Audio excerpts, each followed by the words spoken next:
中央流行疫情指挥中心宣布，关于近比新增加一例富欢喜阳境外引来个案，系34人生5星。佢哋5日咧係英國做事，第4月26轉來台灣嘅時節，就有批公司一條相關鏡頭，下後啲檢疫期間係出現食東西無面試嘅情形。第5日除夕採檢過後，近比確診嘅，也國內確診人數累計有439人。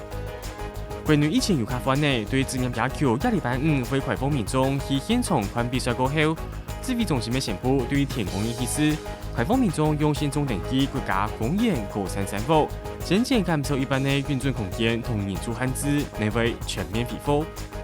行政院籌備宣布擴大紓困，將喺臨時工賣牛欄化工作者也都多做的申請100萬元，建議係開放審判的條件，個體技工所都有100人。不過現在100人資料冇帶齊，就這為加轉，涵蓋限制東洋票。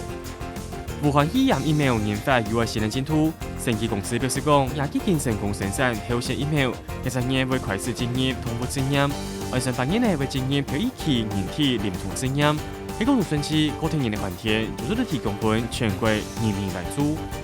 農委會針對農民抗台辦理紓困13年有100萬元，本地規劃外帶身份證同戶籍所在地農委會提出申請。不過就職宣布會簡化詳細，會直接老農民身份補貼飛到農民福利資料，呢種資料完整嘅90萬農民綜合地圖。